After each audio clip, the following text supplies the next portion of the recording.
bordo di una Punto GT terza serie, quindi è un 1998, e sto realizzando uno dei miei sogni poiché avendo guidato da subito dopo la patente una Punto 55, la versione S, la versione base, trovarmi su una Punto che più o meno all'interno è la stessa macchina, con così tanta potenza e con questo suono, è una cosa micidiale. La Punto GT è la sorella maggiore della Uno Turbo, la seconda serie infatti le dona il propulsore, che è un 1400 turbo da 130 cavalli. La terza serie rispetto alla prima serie della Punto GT, quindi parliamo dal 93 al 99 come produzione, perde 3 cavalli e 0,3 secondi sullo 0 a 100, che si conclude per la terza serie in 8 secondi e 2 circa, dati Fiat, poiché questa terza serie deve sottostare alle nuove normative Euro 2, quindi perde un pochino in potenza e in spunto, ma alla fine il motore risulta più morbido e più elastico, quindi nonostante abbia perso in valori ci ha guadagnato nella dinamica di guida. Il motore è turbo compresso, come dicevo deriva dalla Uno Turbo seconda serie e eroga qualcosa come 200 Nm, che potrebbero sembrare insieme alla cavalleria poca roba, però stiamo parlando di una macchina che è circa 1100 kg ed è a tutti gli effetti una Punto. Posso confermarlo grazie alla mia lunga esperienza a bordo del modello base di quest'auto.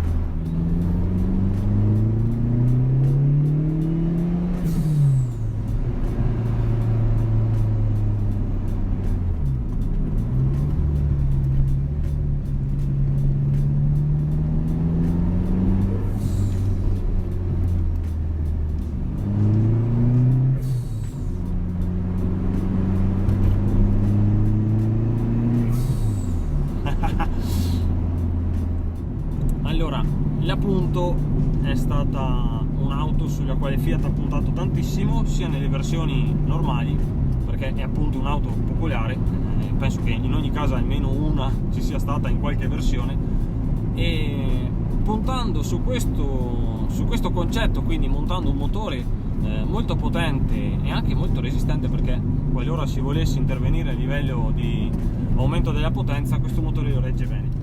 Ha puntato tanto su questo modello ed ha fatto bene, perché era un'auto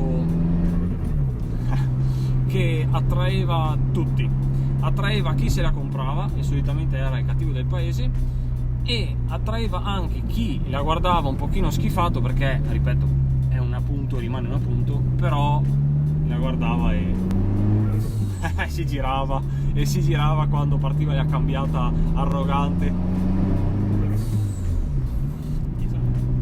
Diciamo che buttandoli dentro in curva il telaio è quello che è, ci sono tantissime auto anche un pochino più anziane rispetto a lei che a livello di telaio gliele suonano, e quindi non è di certo un'auto fatta esattamente per andarci a correre, però c'è un però è un'auto che potrei definire simpatica, a me piace un sacco, anche se non ha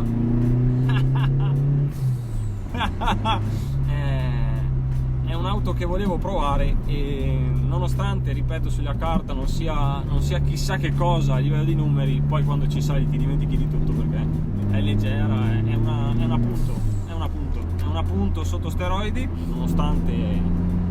nonostante gli anni che sono passati, sinceramente mi piace davvero tanto.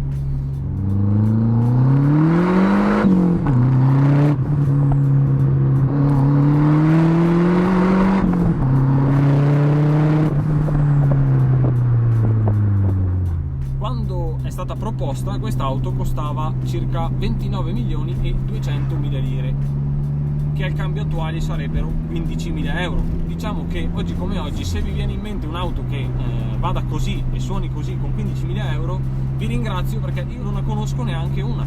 Costano almeno tutte 20.000 euro circa e non hanno neanche la metà delle appeal che ha questa, perché ripeto è del 98, ragazzi ha i suoi buoni anni e comunque suscita interesse e soprattutto piace veramente a tutti, dal più giovane al più anziano, da chi l'ha avuta a chi la vedeva passare come me, che avevo 10 anni nel 98, a chi la scopre più tardi negli anni se ne va a comprare una. Ora come ora sul mercato dell'usato se ne trovano attorno alla cifra dei 10.000 euro, messe più o meno bene ovviamente, poi lì bisogna sempre starci attenti, perché queste auto non venivano comprate dalle mogli dei dottori, ma venivano comprate da persone che andavano a fare un sacco di versi.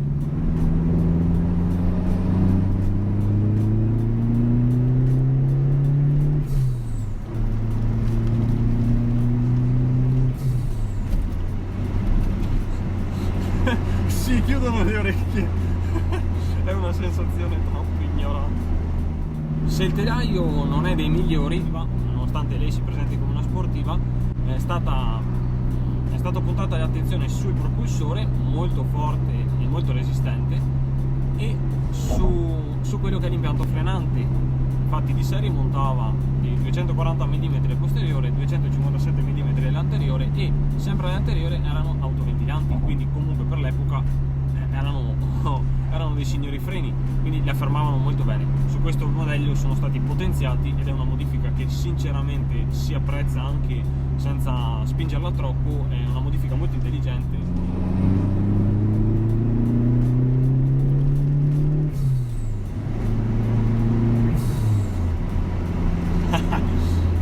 È stupenda, perché avendo fatto tanti chilometri su un appunto versione base e poi ritrovarsi su una di queste, riconosci che è la tua macchina, però le è successo qualcosa di strano che va molto di più e è molto più nervosa, ma non cattiva.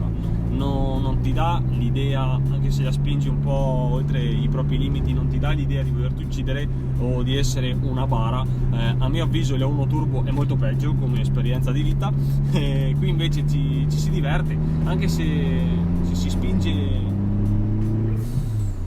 È più civilizzata della 1 Turbo, e gli anni in più e come concetto di macchina globale rende meglio, è più auto e di conseguenza ne avverti meno la cattiveria.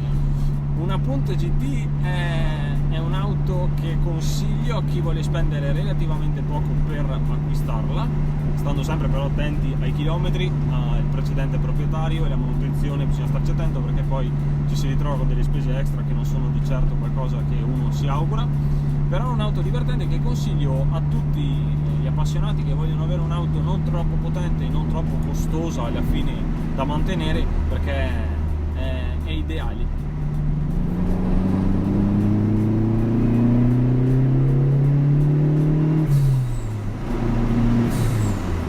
Da 3.000 a 5.000 giri sembra che stia per venire giù il mondo.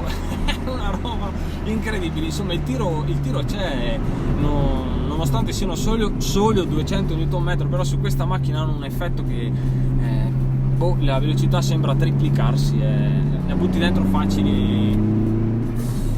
Ovvio, Fiat dichiarava 205 km/h come velocità massima, è ovvio che se i ritmi si alzano e le pecche di questa macchina escono. Io però sinceramente, ragazzi, non credo che nessuno che vada a comprare una Punto GT vada a fare i campionati. È un'auto che mi piace un sacco, volevo provarla e ci sono riuscito, è troppo ignorante.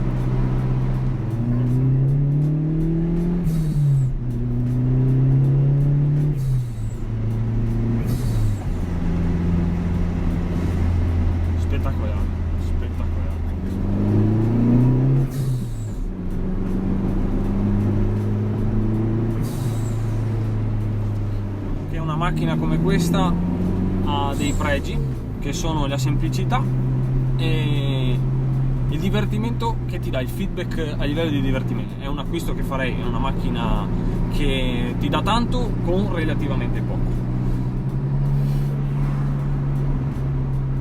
È proprio un appunto, è proprio un appunto.